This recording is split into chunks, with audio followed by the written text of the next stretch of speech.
I was 26 years old when Aaron Mitchell walked into my life, and 27 when he walked out of it, leaving behind his 6-year-old daughter and a choice I never thought I'd have to make.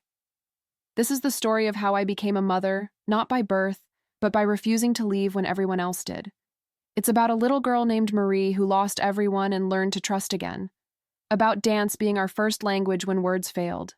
About building a family from broken pieces. And about discovering that sometimes the most profound love stories aren't romantic at all.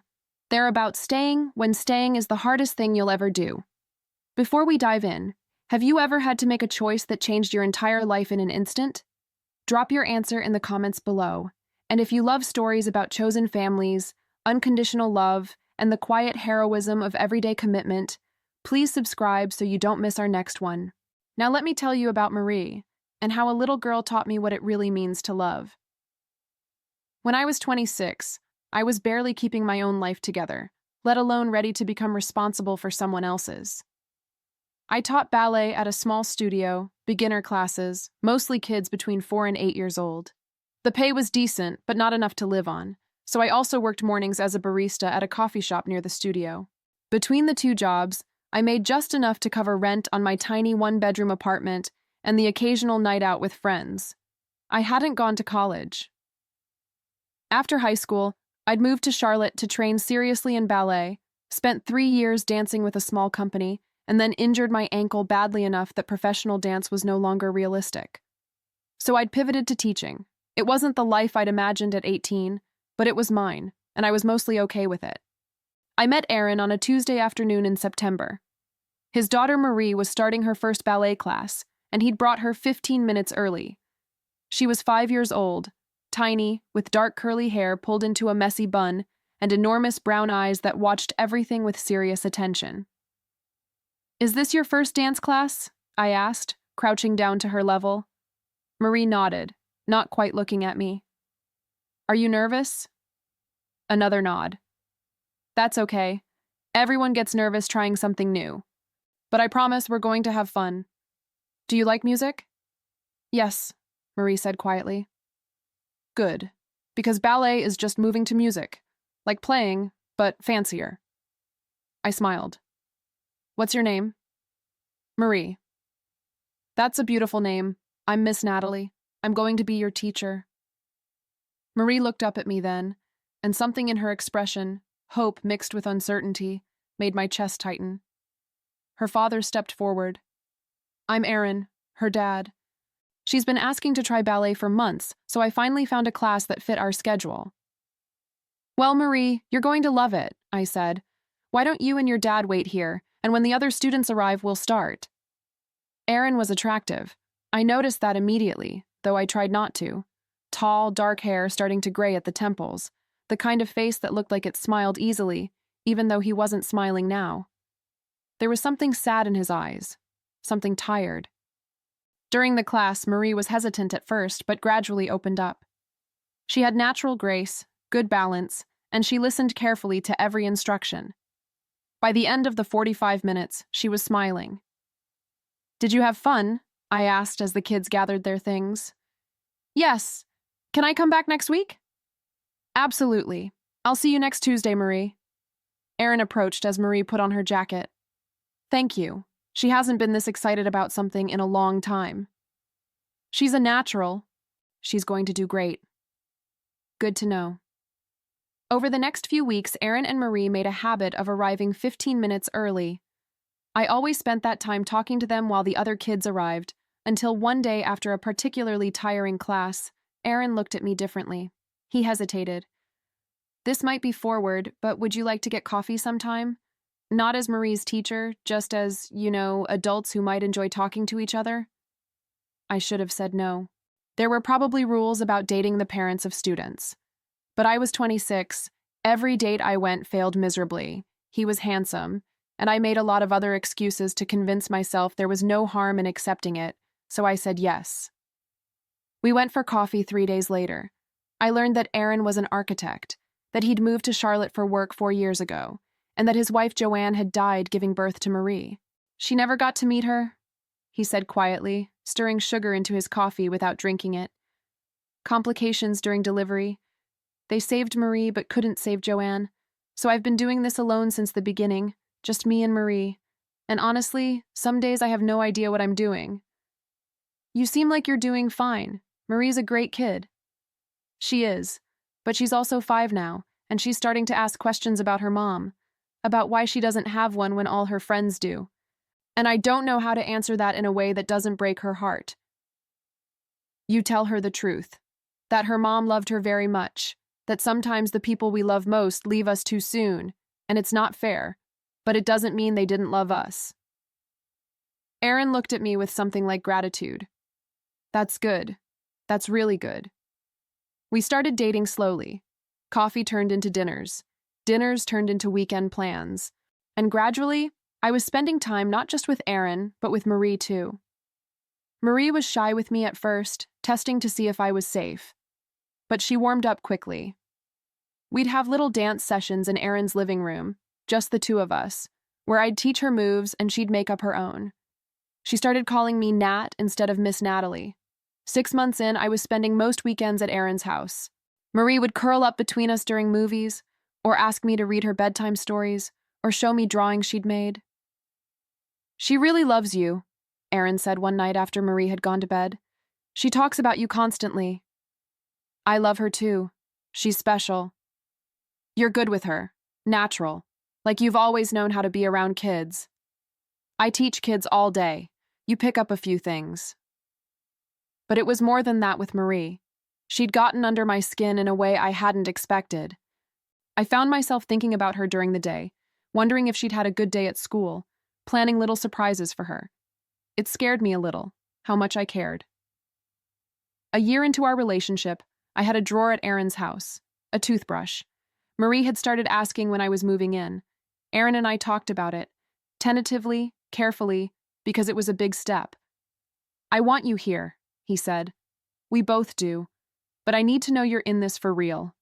Because if you leave, it won't just hurt me. It'll devastate Marie. She's already lost one mother. I can't let her lose another. I'm not going anywhere. Promise? I promise. But 2 months later, everything fell apart. It started small. Aaron becoming more distant. Coming home late from work. Forgetting things. Marie's school events. Groceries he'd promised to pick up. Conversations we'd had. Are you okay? I asked one night after Marie had gone to bed. You seem off lately. I'm fine. Just work stress. Aaron, I know you. This is more than work stress. I said I'm fine, Natalie. Can we drop it? He got worse. Some days he was normal, loving, engaged, present. Other days he was hollow, going through the motions, barely there. I started worrying, started suggesting he see someone, talk to a therapist. I don't need therapy. I just need everyone to stop hovering. Marie noticed too. Is Daddy mad at me? She asked one afternoon while I was helping her with homework. No, sweetheart. He's not mad at you. Then why doesn't he smile anymore? I didn't have an answer. The night it happened was a Friday in November. Marie was at a sleepover at her friend's house, one of the rare nights she wasn't home. I thought maybe Aaron and I could have a real conversation, figure out what was going on. Instead, he came home at 9 p.m. with wild eyes and an energy that scared me. Pack a bag, he said. What? Pack a bag. We're leaving. Tonight. Aaron, what are you talking about? We're leaving Charlotte. Leaving everything. We'll drive somewhere. California maybe, or Mexico. Somewhere we can start over. Just you and me. What about Marie? She's already at the Johnsons' place. She'll stay there. They're good people. They'll take care of her for a few days until we figure things out. My blood went cold. You want to leave your daughter? Just for a little while. Until I can think clearly. Until I can... He ran his hands through his hair. I can't do this anymore, Natalie. I can't be her father. Every time I look at her, I see Joanne dying. I see everything I lost. And I can't carry that anymore. Aaron, you're not thinking straight. You're having some kind of breakdown. We need to get you help. I don't need help. I need to leave, and I want you to come with me. We can have a life, Natalie. Just us. No responsibilities. No reminders of everything I've lost. We can be free. Free? Aaron, she's your daughter. She's a reminder of the worst day of my life. Every single day looking at her, knowing she's alive because Joanne's dead. Stop. Just stop. You know that's not what happened.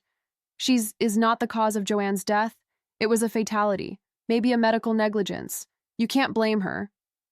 I was shaking. You need help. Professional help. I'll drive you to the hospital right now. We'll figure this out. I don't want to figure it out. I want to leave. Are you coming with me or not? I looked at this man I'd loved, this man who'd seemed so solid and good, and I saw someone I didn't recognize, someone who was drowning and trying to pull everyone else under with him. No, I'm not leaving Marie, and you shouldn't either. Then you're choosing her over me. I'm choosing not to abandon a 6-year-old child. Aaron, please, let me help you. We'll call your doctor, He turned and walked toward the door. Aaron, wait.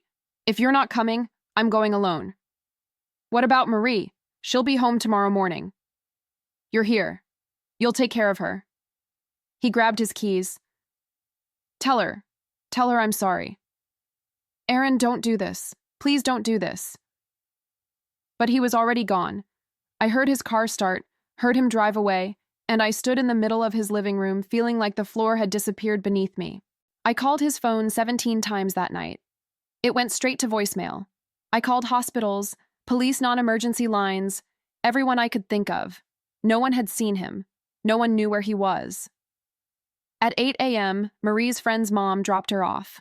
She came running inside, backpack bouncing, smile bright. Nat, we made brownies and stayed up until 10 o'clock and... She stopped, looking around. Where's Daddy? I knelt down to her level, my heart breaking. Sweetie, your dad had to go away for a little while. For work. But I'm here, okay? I'm going to stay with you until he gets back. When is he coming back? I don't know yet, but you don't need to worry. I promise you're safe. She looked at me with those enormous brown eyes, and I saw the fear starting to creep in. Okay, she said in a small voice. Can we have pancakes? Yeah, we can have pancakes. The first 2 weeks were survival mode. I called Aaron's office, told them he was having a family emergency and would be out indefinitely. I called his mother, who lived in a nursing home in Florida and was too elderly to travel, and told her Aaron needed time away to deal with some things. I didn't tell anyone he'd abandoned his daughter. I didn't call child services, because if I did, Marie would go into the system, and I couldn't let that happen. So I stayed. I moved my things into Aaron's house. I called in to work, reduced my teaching schedule, picked up extra barista shifts when Marie was at school or extra activities. My savings started draining fast. Marie asked about her father every day. Is Daddy coming home tonight? Not tonight, sweetheart. Tomorrow? I don't know. But I'm here. I'm not going anywhere. She accepted this at first, but after 2 weeks, the questions turned to anger. You're lying! She screamed one night when I told her I still didn't know when Aaron was coming back. You're lying! You did something to him! Marie, I promise I didn't. I hate you! I want my daddy! Where is he? Where is he? She threw her cup across the kitchen. It shattered against the wall. She was crying so hard she could barely breathe. I wanted to grab her, hold her, make it better. But she wouldn't let me near her. Marie, please. Go away! You're not my mommy! She ran to her room and slammed the door. I heard things hitting the walls, toys, books, whatever she could throw. I heard her sobbing. I sat on the kitchen floor surrounded by broken ceramic and cried too. The next few weeks were brutal. Marie refused to eat meals with me, refused to let me help with homework, refused to go to ballet class. She was angry all the time, at me, at her father, at the world. I don't have to listen to you, she told me one morning when I asked her to brush her teeth. You're not my mom. You're just Daddy's girlfriend, and he left, so you don't get to tell me what to do. You're right. I'm not your mom, but I'm an adult, and you're a kid, and you still need to brush your teeth. No. Marie, I hate you. I wish you left instead of my daddy. The words hit like a punch, but I kept my voice steady. I know you're angry. I know you miss him. But I'm here, and I'm going to keep being here because I love you. You don't love me. Nobody loves me. My mommy died and my daddy left and nobody wants me. She collapsed on the floor, sobbing. This time, when I reached for her, she didn't push me away. She let me pull her into my lap, and she cried into my shoulder while I rocked her and whispered that she was wanted, she was loved, she wasn't alone. After that, things got a tiny bit easier. Not easy, but easier. I established routines. Breakfast at 7, school drop-off at 8. I'd work my morning shift at the coffee shop, pick her up at 3, help with homework, make dinner, bath time, story time, bed by 8:30. Some days she cooperated, some days she fought me on everything. But slowly, so slowly I almost didn't notice, she started to soften. One night, about 6 weeks after Aaron left, Marie came out of her room after bedtime. Nat? What's wrong, sweetie? I had a bad dream. Come here. She climbed into bed next to me. I wrapped my arms around her. Want to talk about it? I dreamed Daddy came back, but he didn't remember me. He looked at me like he didn't know who I was. That must have been really scary. Do you think he forgot about me? I chose my words carefully. I don't think your daddy could ever forget you, but I think he's sick right now, in his brain. Like when your body gets sick and you need medicine, sometimes people's brains get sick too. And when that happens, they don't think clearly. They don't make good choices. Is that why he left? I think so. Will he get better? I hope so. But Marie, even if he doesn't come back for a long time, you're going to be okay. Because I'm here, and I'm not going anywhere, I promise. She was quiet for a long moment. Then, can I sleep here tonight? Of course. She curled up against me, and within minutes, she was asleep. I stayed awake for hours, staring at the ceiling, wondering what I was doing, wondering if I was enough, wondering if love was enough when a child had lost everyone.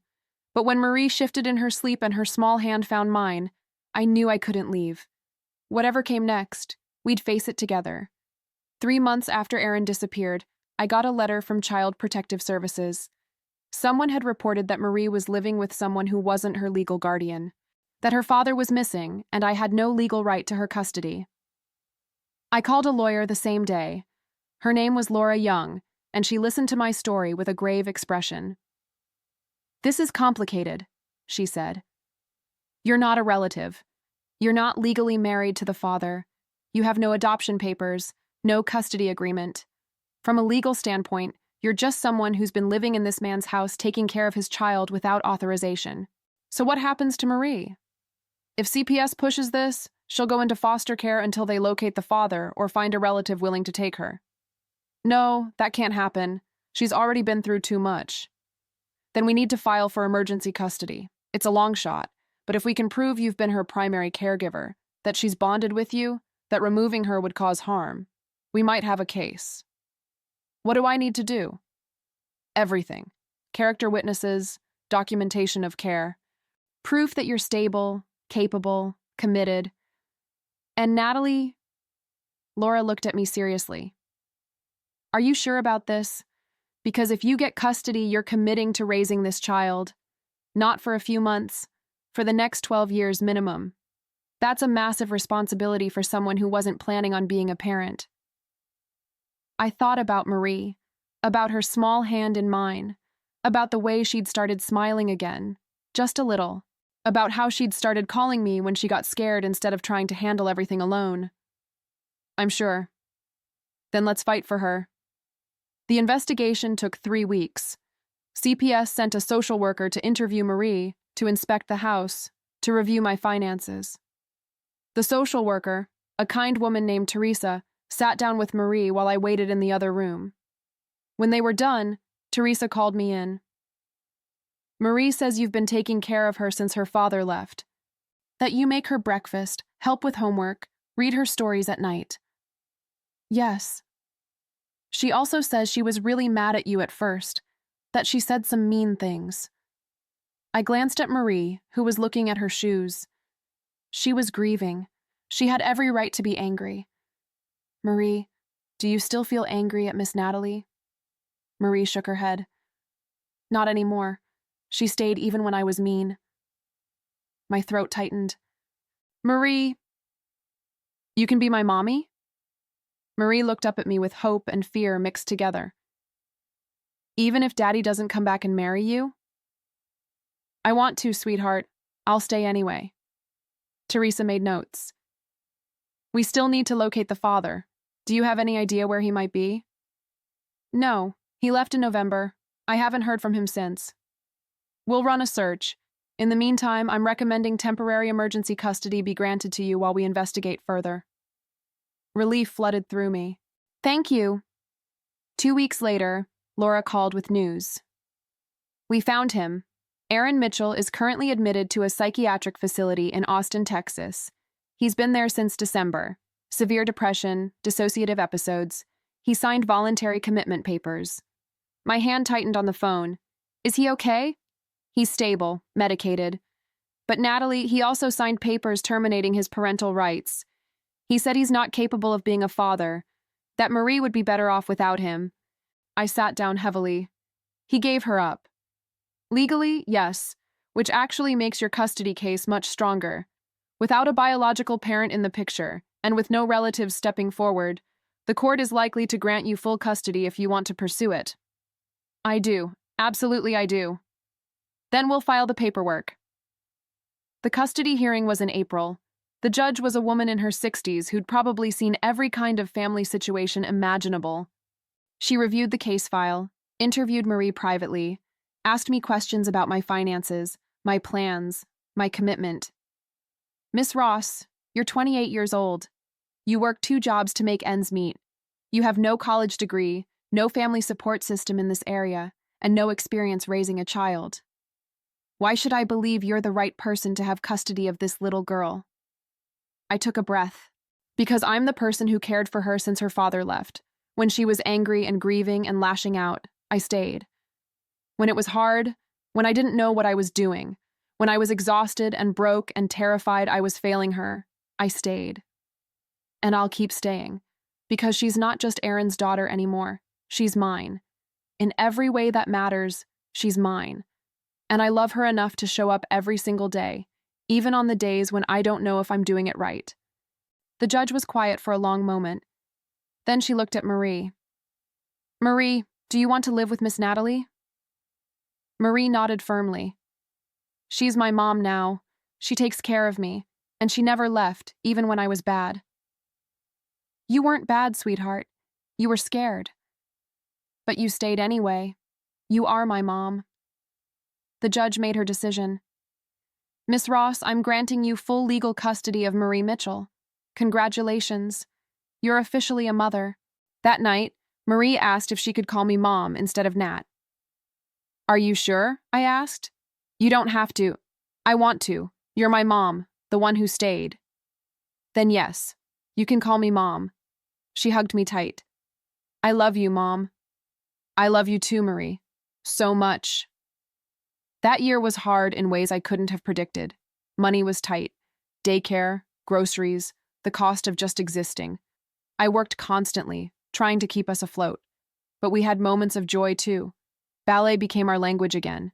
When Marie was sad or angry or confused, we'd dance. No words, just movement. It helped both of us process everything we'd been through. And slowly, we built a life. Just the 2 of us. When Marie was 8, she called me Mom without hesitation. When she was 10, she stopped asking about Aaron. When she was 12, she had her first real teenage tantrum. You can't tell me what to do. And I realized she trusted me enough to test boundaries again. At 14, we had a late-night conversation about her father. Do you think he ever thinks about me? She asked. I think he thinks about you every day. And I think he wishes he could have been stronger. But Marie, his leaving wasn't about you. It was never about you. It was about him not being able to handle his own pain. Do you ever think about him? Sometimes. I'm sad for what he lost. But I can't regret what happened, because it brought us together. And you're the best thing in my life. You're the best thing in mine too, Mom. At 16, we opened my dance studio together. Small, just 3 rooms, but it was ours. Marie helped teach the little kids on weekends. It was at a regional ballet competition in Raleigh, where I saw Erin for the first time in 9 years. Marie had been training for months, a contemporary solo she'd choreographed herself. I was backstage with her, helping with her costume, when I saw him through a gap in the curtain. He was standing at the very back of the auditorium, partially hidden behind a column. But I'd recognize that posture anywhere, the slight hunch of his shoulders, the way he stood with his hands in his pockets. My heart stopped. "Mom, can you fix this strap?" Marie asked, pulling me back to the moment.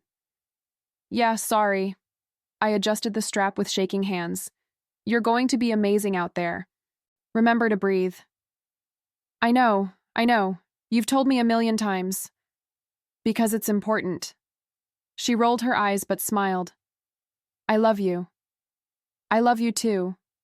Now go show them what you've got." I watched her walk toward the stage entrance. Then I slipped out into the auditorium. I moved along the side wall until I reached the back where Erin was standing. He saw me coming. For a second, I thought he might run, but he stayed. "Natalie," he said quietly when I reached him. Up close, he looked older, gray hair, deeper lines around his eyes, but also healthier than the last time I'd seen him. That night he'd left with wild eyes and desperate energy. "What are you doing here?" I kept my voice low so he wouldn't disturb the performance happening on stage. "I'm watching Marie dance." "How long have you been doing this?" He looked down. "A while, since she was about 12. I found out she was competing, so I started coming. Always where she won't see me." "Erin, I know I have no right to be here. If you want me to leave, I will.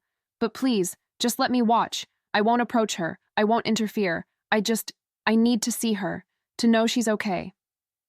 The house lights dimmed. Marie's name was announced. I should have told him to leave, should have been angry, but I couldn't. Not when I saw the look on his face as Marie walked onto the stage. We stood in silence as Marie danced. She was beautiful, graceful, powerful, telling a story with her body about loss and healing and becoming whole. I'd helped her with some of the choreography, but most of it was hers, pure Marie.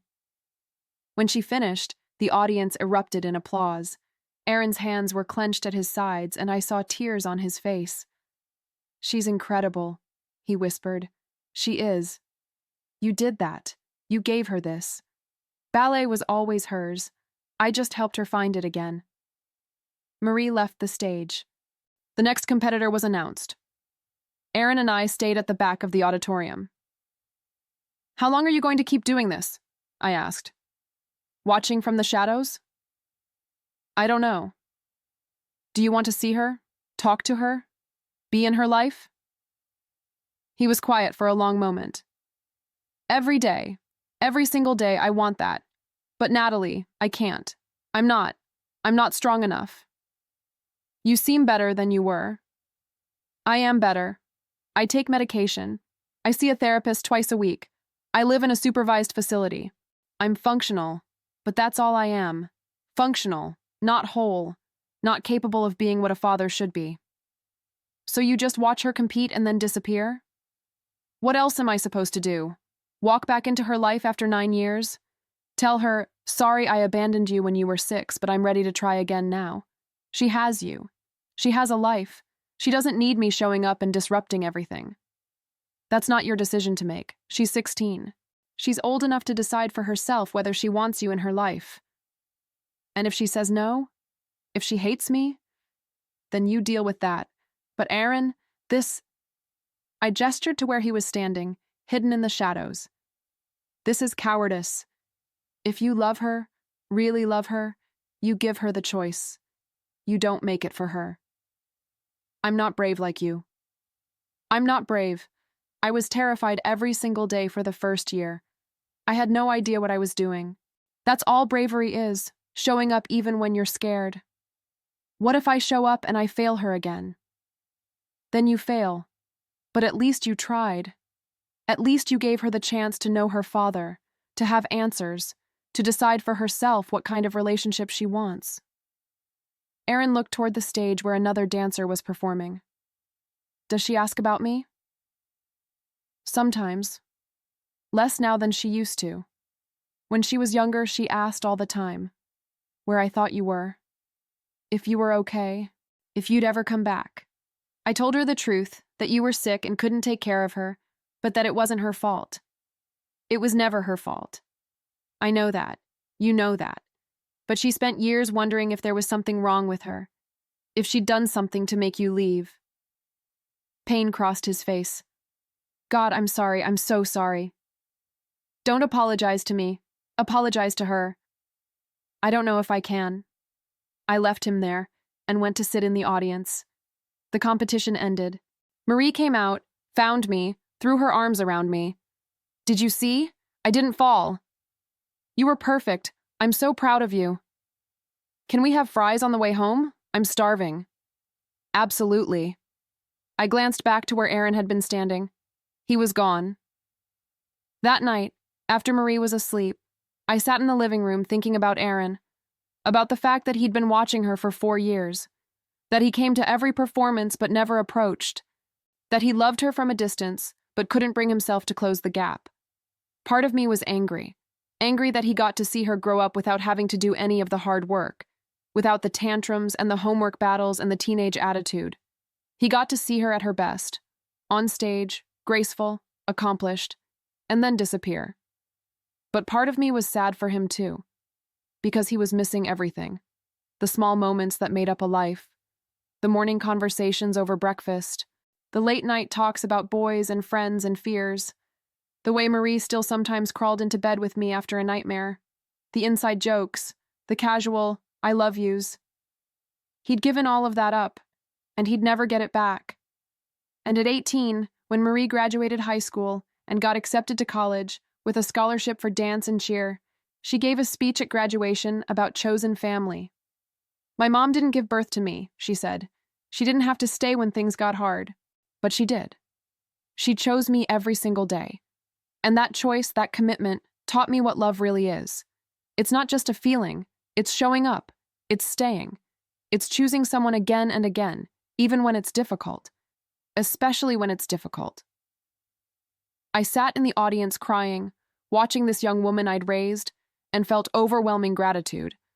Not for how things had happened, but for what we'd built together from the broken pieces.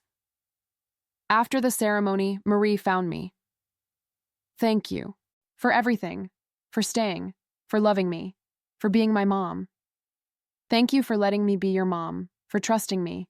For giving me a chance. Want to dance, like we used to? Always. We went to the studio that night, put on music, and danced together the way we'd done for 12 years, mother and daughter, connected by choice and love. Some families are built by blood, others are built by the conscious decision to stay, to love, to show up day after day, even when it's hard. Marie and I built ours the second way, and I wouldn't change a single thing. What did you think of Natalie's decision to raise the daughter of her boyfriend who abandoned her? Share your thoughts in the comments below. If this story about chosen families, unconditional love, and the quiet heroism of commitment touched your heart, please hit that like button and subscribe for more meaningful stories every day. Don't forget to click the notification bell so you never miss our next inspiring tale. Thanks for watching, and we'll see you in the next one.